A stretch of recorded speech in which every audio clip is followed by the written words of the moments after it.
and welcome to this episode of OVA Hell. This episode is about the 1994 OVA Genocyber, which features gun violence, body horror, assault, and gore.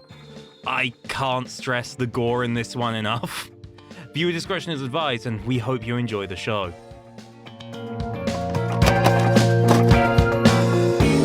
Hi. Hello. Hi, welcome to OVA Hell. We just watched Genocyber, what was it? Monster from Imagination Land? It's what they started calling it towards the end. Did they? A cyber monster from the imaginary world is the full title. Cyber Monster from the Imaginary World, there we go. Made in, and once again, I am on a point of like, I should have had notes up for this, and we just kind of launched right into it.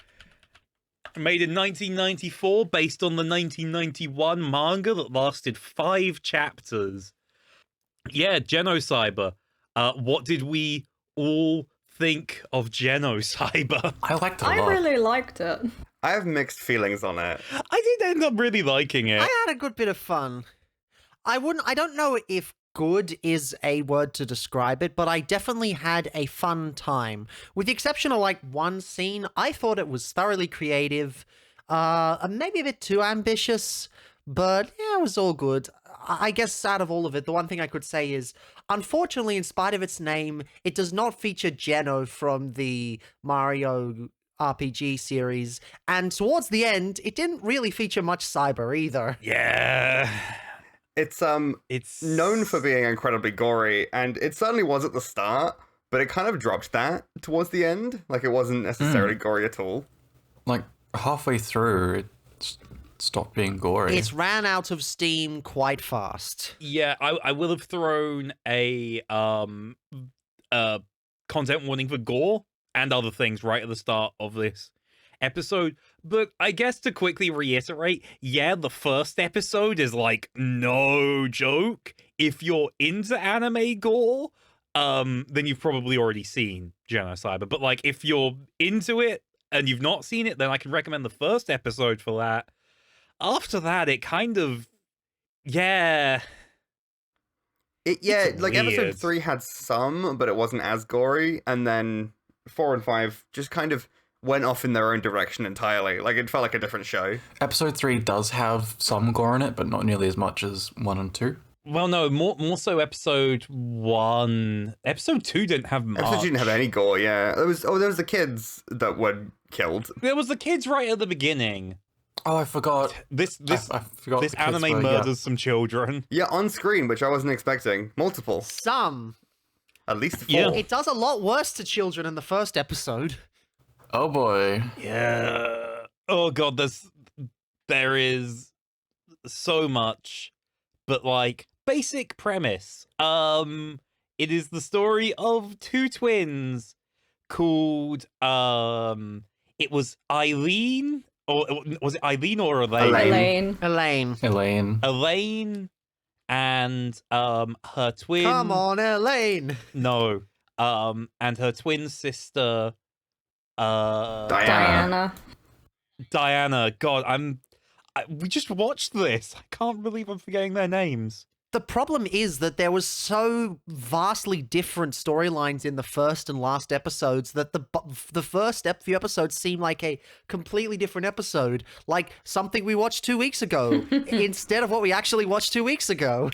Help. Yeah, it's definitely interesting. Like, it jumps through time a lot, so the first episode happens, and then there's that plot line, and then it kind of continues into a second plot line with focusing on different characters, and then the last 2 episodes are a different plot line with different characters, and Elaine and the... Set 300 years in the future. Set 300 years, and then Diana and Elaine are kind of just there as part of it, but it's interesting because she goes from being like, just a regular person with some powers to becoming something that people are scared of. Like, people are iterating on the technology that made the Genocyber, and then by the end, because it's been 300 years, she's a myth. People worship her as a god and don't know anything. So she kind of like elevates away from humanity as the show goes on. I think conceptually there's a wonderful through line between the first. It's basically like 3 vignettes within the same universe. And if you take it as 3 40-minute episodes, it probably works a lot better as 1, 2, and 2.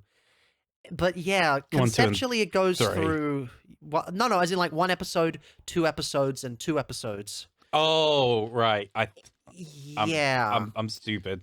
I saw like a few things not- that like kind of grouped them together that way. Yeah, I think that works. Like on the Wikipedia page, it is broken down as the first episode, episode 2 and 3, and then episode 3 and 4. Yeah. Because they are part 1 and part 2 as well. At least for the last 2. Like they're very much connected. No, I was just going to say the first one's like double length. So it is Yeah. effectively 6 episodes, but yeah. Imagine if this had been a film release and the film release had been cut into 3 parts and 3 vignettes. I think it would have been a very different experience. I don't know. Like the whole I do just want to quickly like restate that like I think I did ultimately enjoy Genocyber. When I was like doing research prior to the recording, it was kind of like it seems to have a very mixed reputation of some people really like it, some people think that it's kind of shit. I did kind of like it, but also it's got problems, you know? That's how I felt about it, whereas like I see what you're trying to do and I like the elements that do succeed, but overall I think it was kind of weaker than I kind of expected it to be. Interestingly, I found it like very effective at what it was trying to do. Like it kind of almost reminds me of like, you know, like the Twilight Zone or something where it's a little episodic but not entirely. Yeah, I'm seeing a very big split down the middle of like different ways in which people are taking this. I quite liked it. I thought it was jank, but ultimately quite enjoyable. I think maybe it was a bit hyped up in terms of how gory it would get. Yeah. Maybe I'm a little bit desensitized. Nah, I Like, think other it's than good, like but those yeah. 2 episodes, it actually wasn't that gore focused.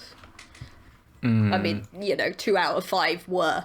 But the others weren't. I was expecting, like, senseless violence, but the violence was actually incredibly, like, plot relevant and used quite well. Like, especially in that last episode where it was, like, kind of cutting between, like, this mayor talking about how much good he was gonna do for the city and then just, like, the, like, genocide of the slums that had happened just before that. Yeah, I quite liked that. And like it wasn't gory, like it wasn't like gore, but it was very impactful to just kind of have those shots of people just lying there dead. Yeah, I think because it was happy to be so gory that when they did have those final shots and they had all of the kids in the slums who we followed for 2 episodes be murdered, like parallel with the speech, I think that was very, very effective, and I think it would only work. It only works because it was so violent. Yeah. Otherwise, it would have been maybe toned down a little bit. I don't know if it was intentional, but often when you have a show that's very violent, often the more impactful things are the things you don't show, because your brain fills in the blanks and thinks, oh, if you've shown this awful atrocities, what's so horrific about what they're not showing? I don't know if that was intentional, but that was the effect, and I quite like that. I also think the first episode had the best art direction overall. Had some really fun, like 3D and live action shots. Like more like live action stills, I guess. Yeah. Yeah, episode 1 had what I thought were like scale models that had pictures taken of them and then put into the OVA, but someone said that they were actually just very realistic paintings. I think some might have been miniatures, I'm not sure. If those were paintings, that's a lot of work. There were paintings. I'm pretty sure they were paintings. That's why I was trying to find the artist who did it. Episode 1, I think I'd put...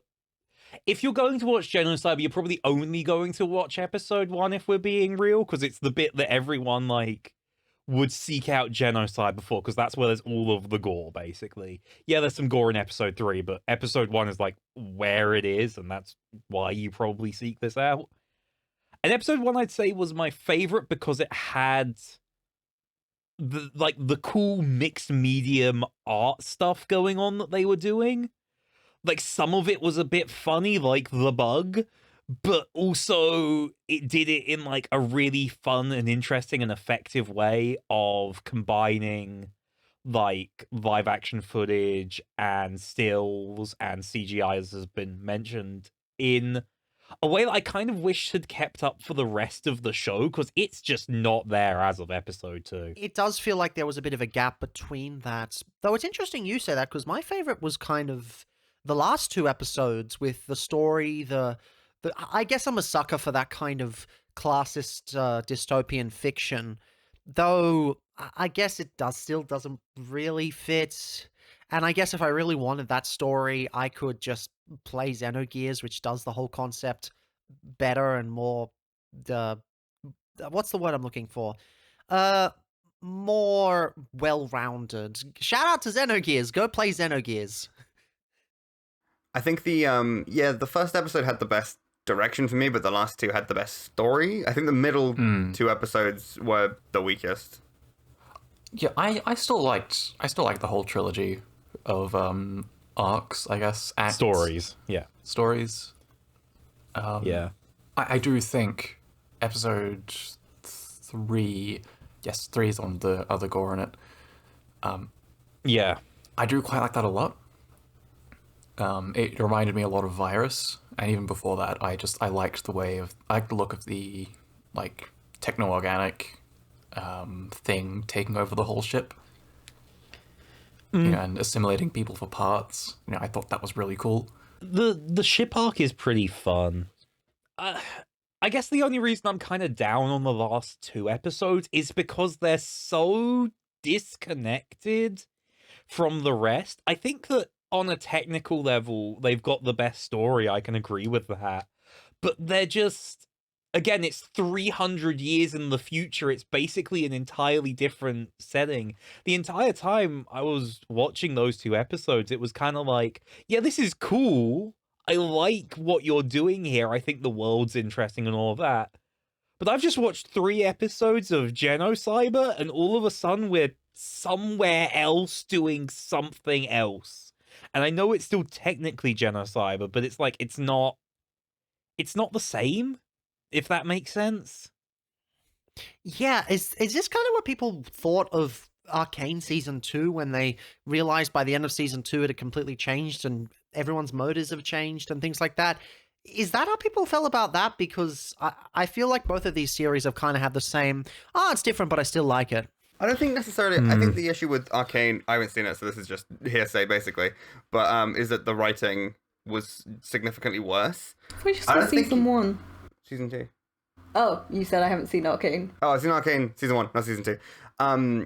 But I think the writing was consistent but weird. Like it felt like the same writers and the same execution and the same quality, but it felt like a different show. It's like if you watched the first 3 episodes of like the Guyver and then started watching Galaxy Express 999. That's how it felt.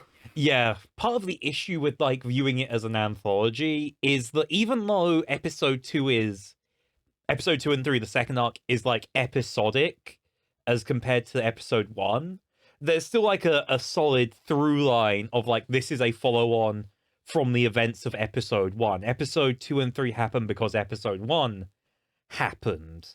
Like a series works. Then episode 3 just kind of like skips. It feels like we're skipping stuff. It feels like we had one episode which was an origin, one episode which was like, or 2 episodes which were like a story within the world, like one adventure in the history of Genocyber. And then the world ended and we're 300 years later. Like, it's just this massive leap. And if episode 2 had been more disconnected from episode 1, or episode 2 and 3, the second arc, had been more disconnected from episode 1, it probably would have felt more natural to do that kind of jump. But because they were so connected, because basically everything to do with episode 2 had to do with episode 1, it just felt like when 4 and 5 come along, it's like, why are we here? Why are we doing this instead of continuing the arc that we were doing? Yeah. I don't know if that makes No, sense. I 100% It makes agree. perfect sense. Like, at the end of the second arc, so episode 3, she has that fight with the ship, but the ship and the kind of the creature was designed basically off the schematics that made her, right? Whereas the giant dragon at the end, I had no idea what that was about. And that ended There real was a quick. big dragon at the end. Yeah, it was I a mean, big dragon yeah, spaceship. It was there for like 4 seconds, and then it's gone. It does feel like there's a bigger show crammed into these 5 episodes, like, say, a 25 or even a 50 episode epic that just changes and evolves and examines what is humanity, has a bunch of mini arcs in it. But because it was all crammed into such a short time frame, they didn't have time to dwell on a lot of it, and they just said, here's all the beats we want to reach. We want to do that, and we got to put it all together, and it's got to be all be perfect, and all that. And I kind of get why they would do that. I mean, it is based on a cancelled manga, which Courts you have read, so yeah, I guess you're kind of... In fact, that might be why you're kind of feeling so much whiplash, because you're going from the manga story to the first arc, to the second arc, then to the far future. None of us have that context that you do, so that puts you in a unique position. Yeah, because that is the other thing, because the anime is kind of a sequel to the manga. I think it's a little different. They changed some stuff. Diana and Elaine have like a much more friendly relationship in the manga, at least where it leaves off, to the point where them being rivals at the start of episode 1 feels weird. But it's still their story, and that story leads into episode 1 of the manga, which then leads into the second arc or episode 1 of the anime, which then leads into episode 2 and 3 of the anime. And it's just kind of like, yeah, I don't know. It's weird. I feel like I've just been yapping this whole podcast going, it's weird. I'd like to hear some other thoughts other than it's weird. Well, I think that weirdness is what makes it so endearing. I think the weirdness... It's not perfect. It's a bit of a mess. It's cobbled together, but that's what makes so many OVAs from this era kind of so charming. The fact that they do so much with so little, and they'd rather get the ideas out there in such a short amount of time than, you know, try to keep things low scale. Like, so many OVAs we've seen, including this one, have such grandiose ideas, and they cram them into such short time frames, and yeah, it doesn't always work, but it's always engaging and always interesting. Except for Dog Soldiers, but we don't talk about that. We don't talk about Slog Soldier. I do have some thoughts, being that episode 1 is very, like, to use the cooler art thing, stealing that from PST. Episode 1 feels very cool, and then as it goes on, it's like, oh, this sort of wants to move into being art, and it is. I think it wants to be both cool and art, or there is art in there that tried to slip through, but something didn't quite manage to click in place. No, I thought it was incredibly coherent. Like, I find it interesting you all found it, like, quite jarring, when to me it was a very obvious through line of when the Genocyber existed. So the first episode is the origin, its establishment, its birth. You know, there's a lot of fetus imagery. And then episodes 2 and 3 are its life, you know, which did mostly spent by exploding various cities. And then 4 and 5 are its death, basically.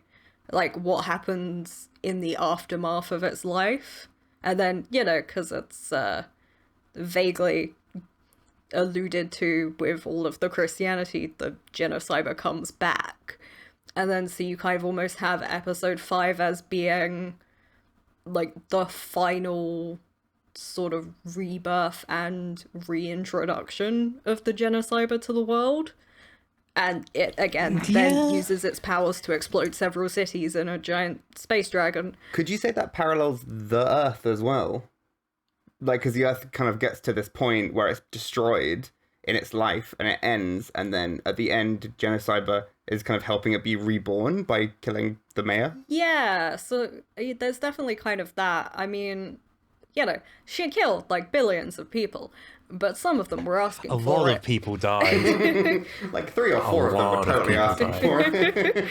But like I think like she gave like a new opportunity at every time she existed. And it was kind of when they tried to meddle further, you get stuff like in episode 2 and 3 with the other one, because from what I understand, that was an attempt to remove as much humanity from the Genocyber as possible. Like, it was just meat in a suit that could do the same stuff. But they didn't really want it to be Yeah. a person. And in the end, they still couldn't control it. Yeah, and it still was a person. Like, it could communicate very simply, and mostly what it communicated was, I'm scared as fuck of that other one. Yeah. Please don't put me near it. I'm scared as fuck of the other one. I'm going to turn into a boat now. And then a hand, or the hand Turn before. into a boat about it. Well, no, it was the hand first, Yeah. and then it became a boat. Actually, I do have a couple of things as well. Something I found interesting, and may have been intentional, may not have been, was that technology seemed to both progress and regress at the same time, because episode 1, early 21st century, a lot of privately funded research into espers and psychic powers, as well as like full-blown cyborgs that are completely, metal on the inside, basically. Because this, again, the one guy who he thought he had bugs in his brain, had a hatch in his head that he opened up to expose his brain, and Yes. his fingers. Yeah, he had like his fingers turned into knives, and he had all sorts of stuff poking out of him. And the other 2 mercenaries, they transformed into like their own little vehicles. Yeah, and they had like cybernetic ears and eyes and stuff that were like very Yeah. human looking until they weren't. And then episode 2 and 3 didn't have that, but different military, different cities, or possibly they were cyborgs, and we just didn't see it because they didn't have the opportunity, or they didn't have cyborgs in that particular part of the world. But episode 4 and 5 is very much, we don't see any form of cybernetic technology, we don't see any psychics outside of Mel. They're not known. So it could be like some technology progresses and others are lost. Yeah, they also very but distinctly steam have trains at steam the train. Yeah, I end. was going to bring up the steam train. Yeah. Also, completely off topic, but I'm going to forget it if I don't say it. I only realized 2 years ago that espers are derived from the word ESP. I feel really fucking dumb. It's okay. We all have our blind spots. It makes sense that there wasn't cybernetics on the military ship, because they do state that like cybernetics are a thing that these people are aware of in that, because like it's normal for like people who are in war zones to get limbs blown off Oh and yeah. then need to get them replaced with prosthetics. So it's just more that like I guess these people don't, or it's not it because it's a different military, because it's the US military instead of Well, yeah, I suppose they had a Kong? Japanese Hong Kong. scientist specifically for all the Genocyber stuff. So yeah, maybe it was quite contained in like Hong Kong and Japan. Yeah, and I think the 2 fully robot people, the mercenaries, were Japanese as well, because they were trying to take them back to Japan. Yeah, good point.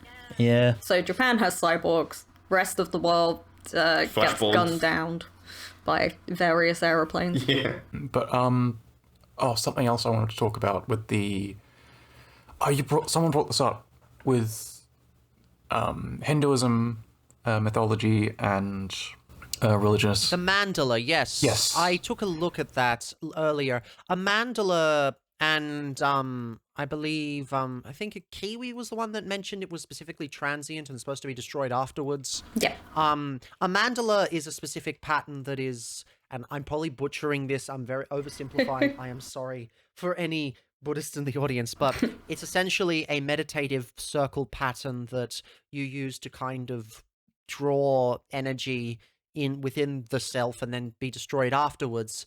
So then Mary brought up that that it's very ironic that they're trying to make a permanent mandala to permanently tether things, and that's what brings the imaginary warrior, the demon, the monster into our world, because that Mandela was never meant to be a permanent thing.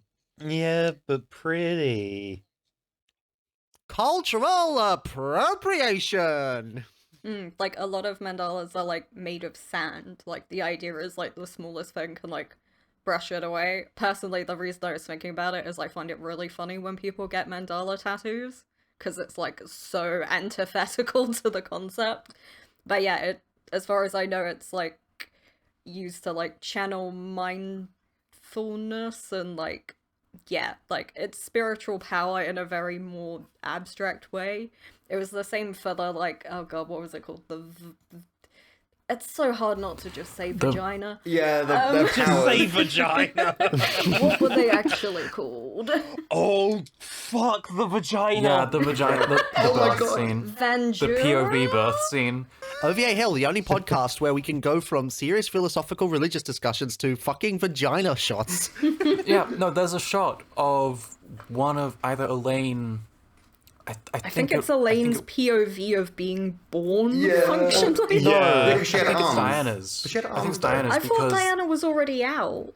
oh, no, of everyone looks the womb. shocked when the baby starts coming out. So I think that's Diana because she baby. was either born without arms and legs or her arms and legs didn't work. I think she was born without, but there was an arm in the shot between the labia. Like, I think I got the feeling that, like, Elaine was the unexpected child. Yeah, she felt like she was younger. Yeah. Yeah, although apparently by, like, minutes. But yeah, no, you see the edges twitch while this is happening.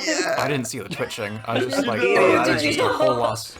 That is just a whole ass The vaginal canal. muscles are Okay. flexing. Episode 1 is very clear even with shot compositions like that, the mixed media, all of that stuff. It's very clearly Kamen Rider meets a slasher fic. And then after that, you don't get shots like that vagina shot in the second and third and fourth and fifth episode. It gets a lot more pedestrian. The, like, producers, like, there are 5 listed. 1 for episode 1. 1 for episodes 2 to 5, 1 for episode 1 to 3, 1 for 4 to 5, and then an overall executive producer. And then the first episode okay. was written by one guy, and then the other 4 were written by someone else. Oh, interesting. Who is the one who wrote the first episode? That makes a lot of sense. You can really sense it. The first writer is Koichi Ohata, who also worked on what's good out of all this list. Yes, Genocyber, Gunbuster, Mobile Suit Gundam Char's Counterattack, Been meaning to watch that. Lightspeed Electroid Albagus, Interesting. just for a few. And then the other guy does not have a Wikipedia page. I love Lightspeed, Electro Albagus. Those are just a bunch of words. Ooh, okay. So the other writer worked on Bubblegum Crisis. Ah, Bubblegum Crisis is by the same studio, I think, too. Same studio, also same studio as Riding Bean, and I think a couple of others. I know that Kenichi Sonoda had strong ties with Artemic, sorry, early in his career. Because obviously he did character designs for Bubblegum Crisis, and I believe they did the Riding Bean OVA. But they eventually split ways, I think, about when Kenichi Sonoda went to go and work a lot with Gainax instead. This is not to do with Genocyber, this is to do with better OVAs. There, I said it. So it wasn't... Sorry, Koichi Ohata was the overall writer and director. The episode 1 writer that's listed also worked on Full Metal Alchemist, Oh, fun. the movie. The movie? Oh. No. I actually didn't mind that movie, to be fair. Love Hina, Shaman King. Oh no, main writer for FMA 2003. Oh, cool. And Blackjack. Oh, Hot take. Okay. FMA 2003 is better than Brotherhood. I agree with you, if at least for the beginning. The ending's not as good, but the beginning is definitely I've better. only ever seen 2003. Have you? Yeah. I have a hot take about the watch order, but I'll save that for after. I am surrounded by people of good taste, but yes, the fun fact. My fun fact is... No! He was a writer for Dog Soldier. He was.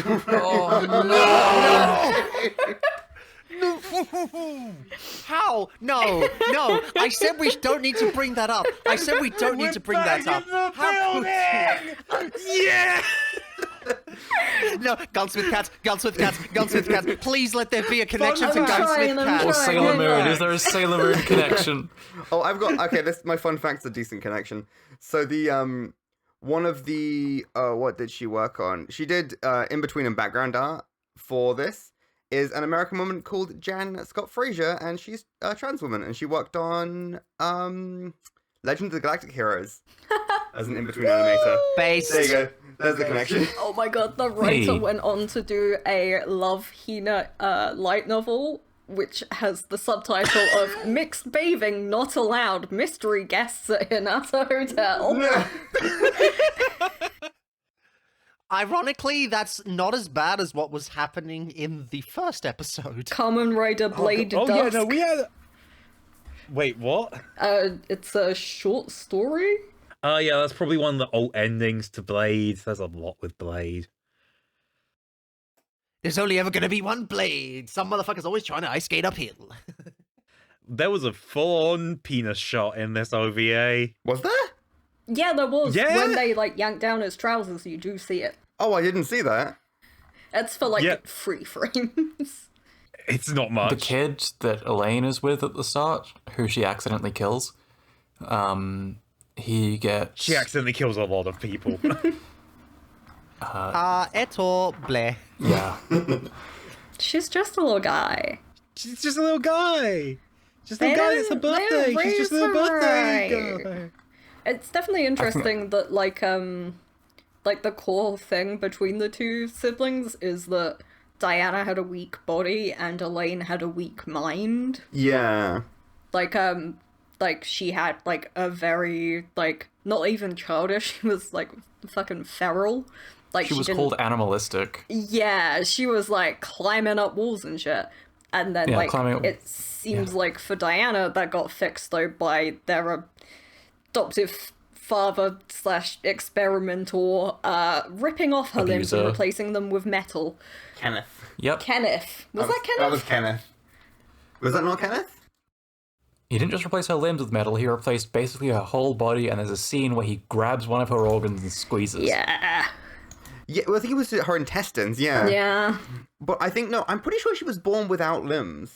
I think they said there was something wrong with her limbs 'Cause because there I was a swear when it was going through in that end like credit scene of episode 5, it showed the two of them and both babies definitely had all their limbs. Oh, I thought because it I was was looking. I thought there was a shot in episode 1 where you see her with, like, bandages on her arms and, like, or, like, where Maybe that was stumps were. Post-amputation, for, yeah. Genocyber. We've got to rewatch the whole OVA again, I guess. Yeah. See you guys in a bit. It was actually like surprisingly dense. Like a lot of shit happened. Yeah, we'll be watching this shit till 3 a.m. Yay! Or is there a, but no, episode 1 gave a few of us quite big Guyver and Kamen Rider Shin vibes. I can't fucking escape Kamen Rider. You can't escape Kamen Rider. You're just gonna have to watch it. No. It's pretty important historically. But no, it makes sense. Like Genocyber is a similar kind of era. Hot take. As much as I think that Genocyber was the better OVA, I think if we're comparing it on like what if Kamen Rider but violent and fucked up, I think I prefer Guyver. I think Guyver's got a more iconic design and is more fun and a bit more comprehensible. Are we gonna go have to watch Garo to complete the trilogy now? Yeah. Garo is its own. Yeah. We'll get to Garo eventually. Final Fantasy XIV had a crossover with Garo. And then Sentai, a couple of years later. Garo before Sentai, that's a thing. I don't play 14. I don't either. Everyone tries to make me play 14. To be fair, I think you would enjoy 14. Okay. I have played 14, but I had to progress the story in order to level up my my crafting classes, and I stopped. Mood. But should we go back to Genocyber before we get too distracted Yes, by we Final Fantasy should. 14? Yes. Anyway, Gunsmith Cats. Yeah, Genocyber. it feels like I don't normally like rating stuff too much, but it feels like a very strong 6 out of 10 for me. Like, there's lots of stuff it could have done and lots of stuff it did do, but I think the execution wasn't as good as I would have liked it to be. But I do think there's like meta ideas that are pretty cool. Yeah, like Genocyber is right up my alley for stuff I like. It's weird, it's gory, it's got body horror and cyborgs and maybe transhumanism. Oh, definitely, especially in that first episode. No, it's right up my alley. And again, the ship eating everyone and then turning alive, and it's got the faces in the walls and ceilings, and you know, you can see their flesh fused with the hull. I kind of wish they went a bit further. I wanted to see, like, the ship stand up. Like, the ship gets a mouth. Like, its mouth opens. I think it's 2 mouths. But I just thought that was really cool. And it did remind me of, again, Virus, but also that one episode of Murder Drones. Aussie, Aussie, Aussie. Oi, oi, oi. Oi, oi, oi. I don't know if anyone else here... Well, I know Quartz has seen that episode. I have a bone to pick with Murder Drones, but not because it's bad. I haven't seen it, but I had the opportunity... University wanted us to look at some Australian media from a minority, and we had to pick an Australian-made piece of media from the past year, and I really got angry at Murder Drones for coming out the year before, so I couldn't talk about the queerness in it, because the assessment was very skewed towards making people focus on the Indigenous experience. And I said, okay, I understand that. That is very important. Yeah, that's not a But bad as a queer thing. individual, I'd like to speak to my home advantage. Can I do that? You know, and he said, yeah, sure. And the only thing that came out that year was probably the worst Christmas film I've ever seen, about a T couple going back to their Christian family. And basically, the plot of the movie is they have to learn to be nice and accepting that people aren't going to be accepting of them. Which, Normalize being filled with rage. Does a Genocyber show up and kill the Christian family at the end? I think we're not on Genocyber. we're on Genocyber more than the final episode was. So Genocyber was there like the whole time. Yeah, Its in the corpse was stone. buried beneath the city. In the Under Undercity. and then it got big. Maybe the Genocyber was the friends we made along the way. Nope, wait, the friends are dead. The world is dead. Everyone's dead. Fuck. No, just the city. Survive. Oh yeah, the main characters of the last 2 episodes survived. Ryu and Mel. Yeah, Ryu and Mel, and their baby was inside the giant Genocyber. It was. I wrote down. I'm gonna read it out because it has a typo in it. It's got 2. The Genocyber was pregnant the whole time. Gregnant. Yeah, actually, I saw reference to like. So you know there was the end credits bit that had all the stills. Yeah. Yeah, apparently that tells the end of the story. We should have watched it. Oh, It was sorry. like, so this is from like the Wikipedia description. A series of stills are interdispersed within the main credits. They seem to show that Mel brought up her dark-haired son alongside a blonde girl, a reincarnation of Elaine and/or Diana ? So the Genocider was pregnant. Back in the fucking building again. Okay.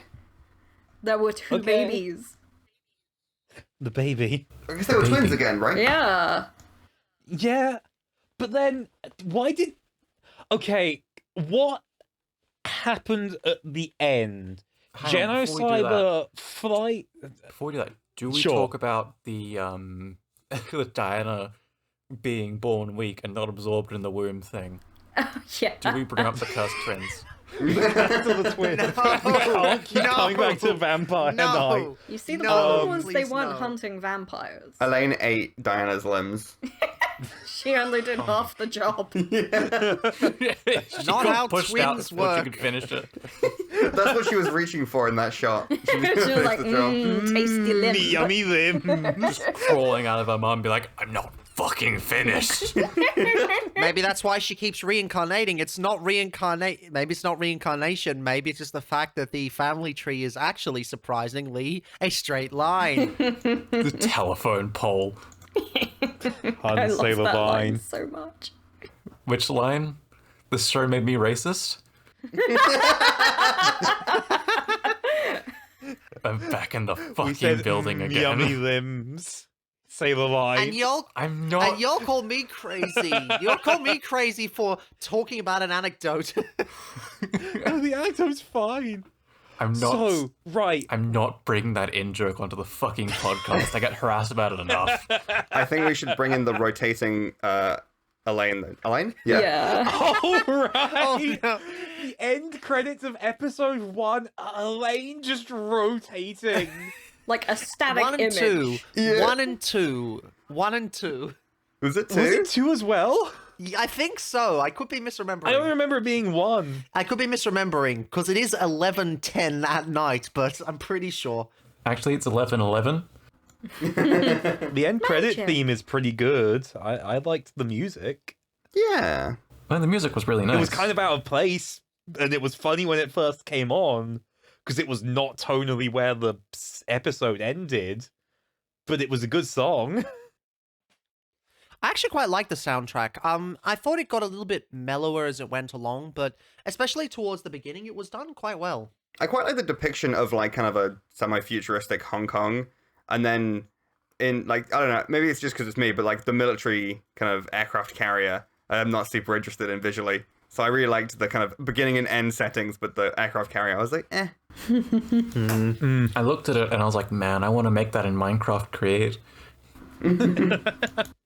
I can't believe we fucking forgot that Hong Kong blew up just because the rest of the world happened to blow up as well. Oh, right, yes! They blew up Hong Kong! Yeah, Unexpectedly, Hong Kong exploded. the fucking bird blew up the city. So, right. Can we... I don't Yeah. really want to discuss, like, the ending, but can we discuss, like, what happened to Genocyber at the end? Did he turn into cum? Oh, yeah. They froze it, right? No, that was... The No, I think... Why did they freeze? It was really cum-coloured, though.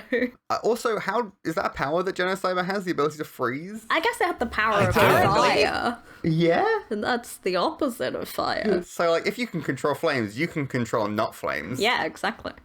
Yeah, It makes sense. Sure. Fine. Okay. Freezer burn? It's just another kind of burn. Anti-fire. And then after that, I lost. I have no fucking clue what was happening post that bit in the final episode. It destroyed the Kamen Rider belt / Matrix of Leadership with a dragon on a space station that had a looping message saying we need to kill the Genocyber. It said It you need froze to kill that. the target, though, and I wasn't entirely sure what the target was. I think for that bit. the target was Elaine / Genocyber because she destroyed pretty much every city on Earth. Yeah, that's reasonable. She did do that. God forbid She's just a women little do guy.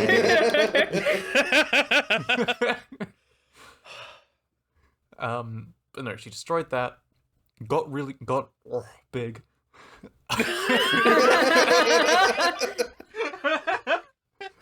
Fuck you! You can't do this to me. Killed everyone in the city. I genuinely thought you were in pain for a second. Kill the city. It is quite late. It was a 3-hour thing. We are all a little bit delirious. I woke up like 6 hours ago. Yeah. Lucky. Yeah, we're fine. I'm We're just not. like this. Although no, I had like a 3-hour nap. When the Cyber's a Geno. But they're not Geno. Geno never shows up. Genome. Oh, like genome. Yeah, like genome and Yeah. then cybernetics. So like natural and Yeah, no, you gotta. don't look at me. I was thinking more like Genesis. Oh, like beginning. Yeah. I mean, that might be part of Genocyber it. does what Nintendo don't. I just remembered that yesterday I went for electrolysis, and the person doing my electrolysis rested her forearm on my on one of my titties as like a cushion while she was doing it. And I'm like, that's funny. It's kind of uncomfortable, but I'm not gonna bring it up. Like, do a laser pointed at your face. It's not a laser. It's steel that's got a coating of what's it called? Teflon. Oh. It's not a laser. It's literally a wire that goes down into your hair follicle. I don't know why that reminded me, but one thing that I do really like about this is that the mech designs were really cool. Oh no, I There was fucking some love cool the robot mechs. and mech designs. I just The- wish they did more. the suit that Diana wears in episode 1. Which is sort of a proto Genocyber. I said it when we were watching it, but like that suit's hot. It was pretty hot. I really liked love the the suit. hand wings. Like, there were like these like kind of things that protrude from her back that look like hands. And then the Oh, yeah. like kind of not genetic, like kind of cyber wings came out of between the fingertips. That was really cool. Which makes sense. Because, like, in birds, their wings are hands. Yeah. Bone-wise, like, you can map human hand bones onto a bird. Wings are hands. And it's really noticeable with bats as well. Because someone said this on a post years ago. Bats just fly with jazz hands. Didn't someone bring up just- that the Genocyber ended up turning more organic as the series yeah. went on? I don't know if we brought that Yeah, up. it gets more and more organic and less technological as the show progresses and as it's transformed or released each time. And I didn't notice it until the very end. Is it also as Diane and Elena?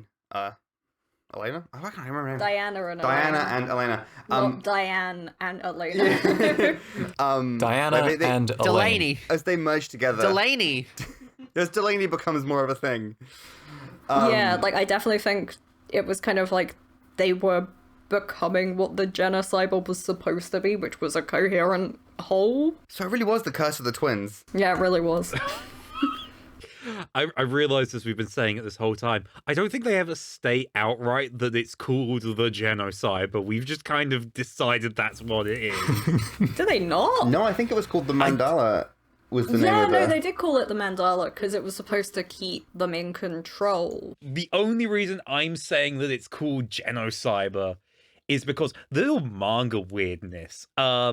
It's 5 chapters, and the anime picks up after chapter 5, but chapter 1 is actually like an in medias res flash forward to something that's going to happen later. Like, there's these 3 android monster looking things with weapons inside them that show up and attack people, and then they're stopped by Genocyber because Elaine is there and she calls herself Genocyber. Oh. But then okay. it flashes back. But the interesting thing with this is that it's never brought, that sequence never comes back in the anime. worry And about the it. specific look of Genocyber that is in that chapter is closer to the mech one that Diane wears in episode 1, but it's not the same. It's very visibly different from everything, basically.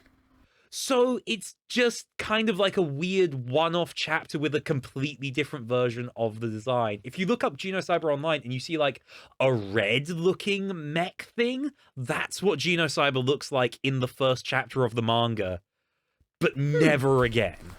I was gonna say, on the Wikipedia page, it does actually list the Genocyber as a character of its own that is the hybrid of the two of them.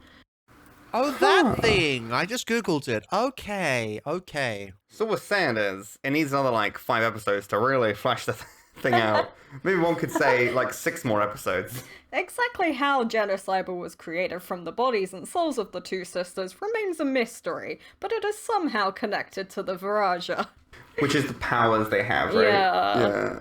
So I guess, like, that's what they're using as a term for, like, psychic powers. Yeah. I just, like, even the wiki's like, The cool psychic powers kind of just got really downplayed. Like, yeah, there was psychic communication, but there weren't any things like the bugs in the final episodes or even the second. I think they went all in on laser beams and fire Yeah. as the powers. Yeah. I remember, like, right at the beginning, someone like inputs meat and gore into someone else's brain. Yeah, no, Diana's like fucking with someone Yeah. and just keeps showing like the person they're talking to as like a like ripped apart husk, and there's like blood dripping from the walls, and then just like, Diana, knock it off. Never come back here. And then she gets slapped.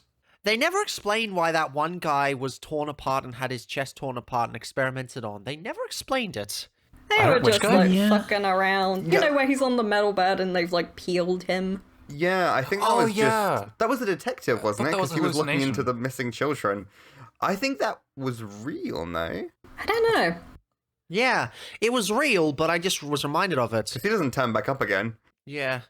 I think it was real, but they never explained why they did that. They were like experimenting on people. Maybe they decided to tear And there him was, apart. there was the masked guys that were there briefly for some Oh reason. yeah, his little underlings that had like Yeah, his And minions. then they all died. scarecrow-esque, like But hat. for some reason, they killed everyone in the hospital that Elaine was at. Like there was a plot line of like she was a kidnapped child that people were looking for, and I think he was the detective that was looking for her. Yeah, because they found her through the outtakes of a TV show. Is that what that was? Yeah. Well, I think that was more a case of like the people that made or that were experimenting on Diane and Elaine wanted to find her, so they fabricated the story about her being a missing teenager or a missing Yeah. kid that got Maybe. kidnapped. So there's so many. There was like 3 different factions in that first episode, and none of them come back up again because they're all dead. Yeah, no. It's because Hong Kong mysteriously exploded. Yeah, true. And no one knows why. And then it's never brought up again. They had other shit to deal with, like the 100-year-old war. Yeah. They destroyed Sydney. They brought up on one person who died on a plane, but not the actual rest of the city. Oh, fuck, we forgot about the woman's daughter issues. Oh yeah.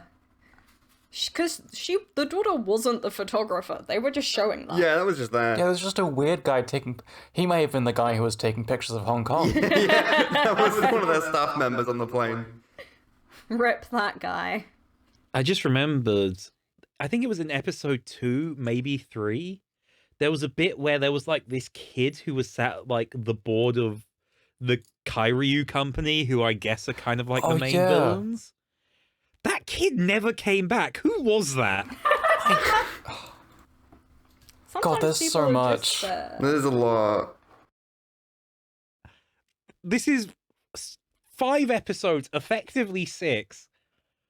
And I've seen OVAs that do so much in that time period. Y'all ever seen Fooly Cooly? Yeah.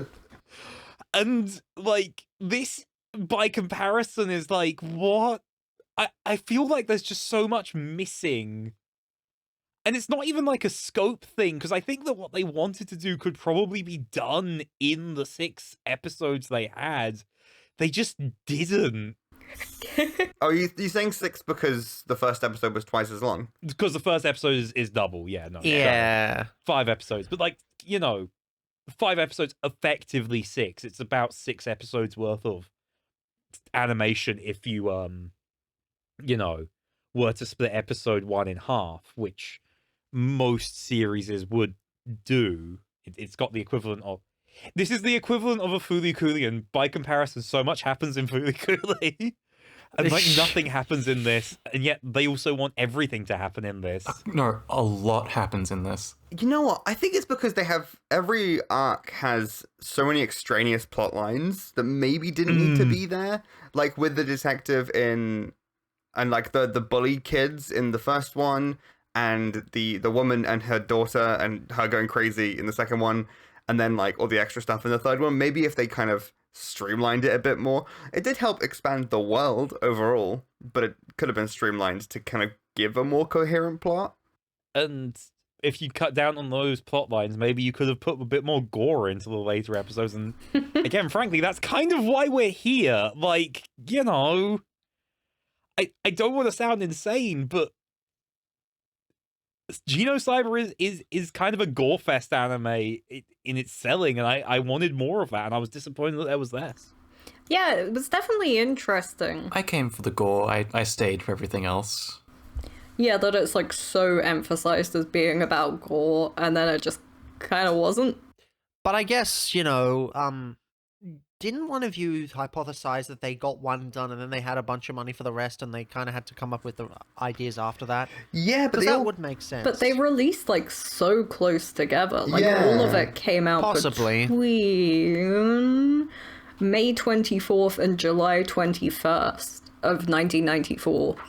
So they would have all had them done roughly around the same time, unless they were really banging them out. Even then, I don't feel like you could bang out like 2 hours of animation. I don't think Neil is banging out this many tunes. Yeah, perhaps. But anyway, I mean, he's certainly banging out more tunes. They're certainly banging out more tunes than what's his name is banging. No stamina. Oh, Ryu. Yeah, Oh, Ryu. right, yeah. You Ryu. got 5 seconds of him having sex, if that. It just shows the before and after. He got the job done though. he did get the job done. He did get the job done. We finally had a sex scene on OVA Hell that was consensual. I know, it for was all once. consensual, it was nice. There's nothing wrong with it. I didn't know that was possible. The only problem is he had no stamina. Like, bro, come on. 2 pumps and you're done. I think it's because the way it's cut, right? You see them starting and then ending. We don't know how long that sex lasted. Yeah. It could have been 3 years. Timeline was all over the place. It could have been -5 seconds. This is not that one song from Love Never Dies. Where the Phantom and Christine sing about how much sex they had after the initial show. This is a gag that no one gets but me. I'm gonna shut the fuck up. My, I saw you say sex too in the text chat. We can't do sex 2. That's a PC 98 game. we all just watch you play it. Yeah. Yay, the channel's gonna get banned. I went to drink water and... Oh, Is there a Genocyber PC 98 game? That Not would that be I cool. could see, unfortunately. Damn. Apparently no. it has a dub, though. As a dub? It Huh. the version that we watched did have English language as an option, but yeah. I want to just see what it sounds like at some point. I did see Western names in the credits, so I guess that would have been the dub credits. Or potentially the English distribution as well. When No, did you 'cause say it came out? there were 94. roles. 94. It was like voice credits. But the second lot, because only the first 3 were released, got dubbed later on by a different company. Yes, because I don't think we brought this up on the actual podcast yet, but this came up in the discussion of the thing. The last 2 episodes, which are again set 300 years in the future, initially were not released in English-speaking territories that got Genocyber. Instead, they bundled together a bunch of other cyberpunk anime and put them all in like one box and shipped that instead. So the 2 other OVAs they had were Cyber City Oedo 808. It's OEDO. Oedo. And the other one is AD Police Files. Both seem to be from like slightly before, like 1990 and 1991. Oh, AD Police Files is a prequel to Bubblegum Crisis. Oh. Yes, I was vaguely aware of that. We should hit those eventually. And then Cyber City whatever was produced by Madhouse. Yeah, Oh, fucking hey. I just punched them together, put them together. Shove them together. People love cyberpunk. Just get it out there. Literally. I do. One thing I brought up in the recording that actually I do kind of want to bring up again is that I kind of appreciated how with the jump into the future, it didn't stop being cyberpunk, even though they started mixing in some steampunk aesthetics for some reason. It more just changed to a different style of cyberpunk. Because the first 3 episodes, or well, more episode 1, I guess, but like the first 3 episodes are set in this very like Cyberpunk 2077 corporation hell type setting where there's megacorps that rule the world and all of that. Whereas I kind Were of there felt megacorps in this one? there were. It might not have been There was brought a up as much. corporation behind the like experiments that created the Genocyber. That was the Kiryu? Kiryu, whatever it was called, yeah. Kiryu Kazuma. Kiryu. But with a Kiryu-chan. U. Kuryu. Kuryu. But then once they did the time skip, it kind of became closer to the kind of cyberpunk that you'd get with something like Judge Dredd in 2000 AD, where it's like fascist dystopia megacity type thing. The world outside yeah, sure. So, sorry to interject because I No, feel like it's all good. I was wrong. A lot of those were You were wrong? practical items. Oh! I was right. Oh! You're right. I found a blog with a bunch of the images of them. That's really cool. Do they still exist? Do they still exist? Oh! Can we buy the Genocyber? The That Genocyber? end shot is practical. I didn't realize that. Yeah, I didn't realize it was practical. That's cool. Can we buy the Genocyber ending? Can we do Oh my it? god, I'm the so bug serious. was real. Yeah. The bug. The The bug, bug, she's real. the bug is real. And The bug. The little seat thing that Diana sat in. Yeah. The helmet is real. I like the fucking meat with 2 eyeballs. Mm. I'm going to be so real. The practical in this is so cool. It also kind of makes sense because while we've not covered it yet, I don't know if he worked on this, but one of the people who was very prolific at Artmic at this time was one of the guys who worked on Dragon's Heaven, which famously opens with this massive extended like opening credit scene of 2 practical models of the main mecha from it, like Oh, cool. walking towards each other. And these guys were like real big in the early like garage kit scene and model scene, so it makes sense that they mix in practical into stuff that they worked on. I don't know if he worked on this, but seeing that practical stuff was used, it makes me think he might have, which is, in my opinion, really cool. That We is should cool. get round to Dragon's Heaven at some point, but eventually we've got plans. We got plans first. No wheel this month. Big sad. No. No. Something I thought would happen but didn't, and I'm a bit disappointed by, is the Genocyber has like its main face on the front, but it has like the aspects of a face on its back. Like it's got hot, like black spots where eyes would be, and like sort of as Mira brought up, like Cthulhu-looking mouth tentacles. So I thought, depending on who was in control, if it was Elaine or Diana, the head would rotate 180 degrees. That would be cool. Very Janus-esque. Mm. The Roman god. Not Christian.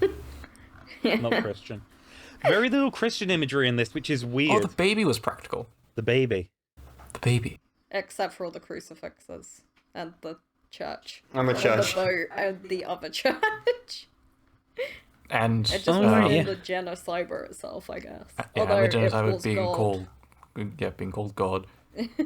I mean, at least the symbolism was a bit more skin deep than a lot of other OVAs and other anime games around the same time, where they're just like, "Hey, let's just use the name because it sounds cool." Oh yeah. I think you can all imagine the anime that I am referring to without me referring to it. Samurai Pizza Cats. Yeah. Oh, when we're watching Samurai Pizza Cats on Bubble Burst. The like creator of the original manga also did the manga for AD Police, which is possibly why it was bundled together. Ah, okay. I don't know about Terry the third Ta- one though.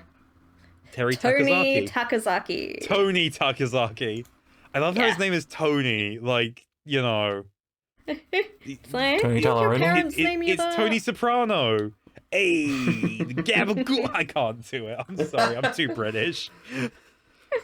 His like last few manga are so funny though, because it's Tony Takazaki's Gundam comic from 2004 to 2010, and then Tony Takazaki's Evangelion 2010. And that's the last thing he did.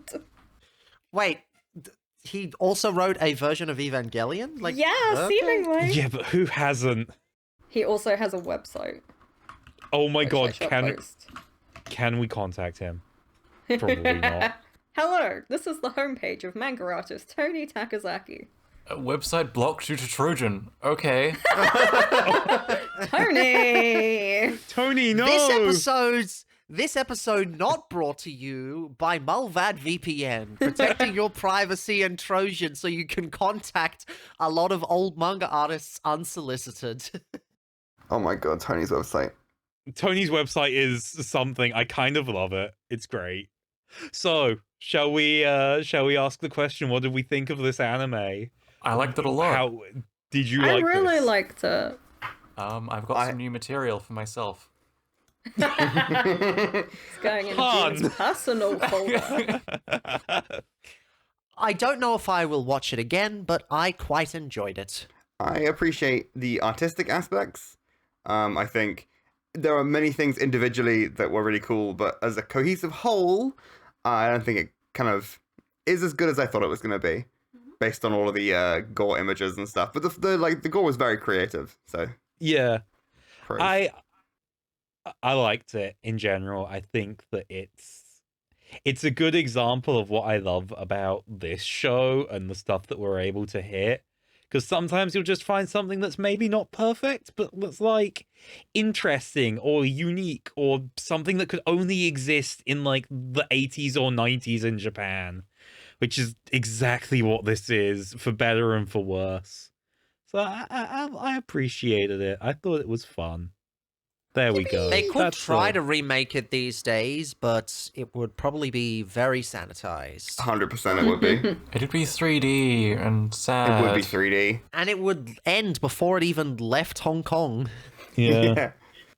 It's just, yeah, no, I liked Genocyber. This was a good pick. Thank you, June. You're welcome. I thought it was gonna be... Oh... Sorry, I need you guys to look at the GIF on this page. Sorry, that sounded like I was coming. Yeah, you will be.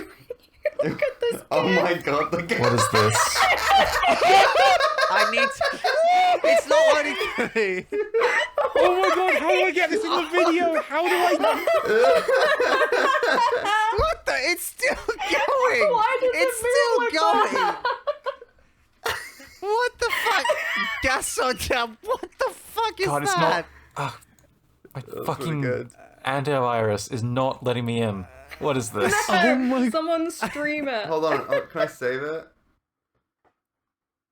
How do I get this into the video version of this? Because it's incomprehensible without Screen it. record it. I'll screen record Yeah. it. In Screen recorded it. insane Put a fucking moments. You can, like, sensor bar. Yeah, I downloaded it. It's in the... It's in the general. It has now been favorited. It is now in my Discord. Thank you for streaming this. Thank you, I love Tony. that the caption is just anime I made. Oh, can the tagline be "Thank you, Tony"? Yes. that's- There we go.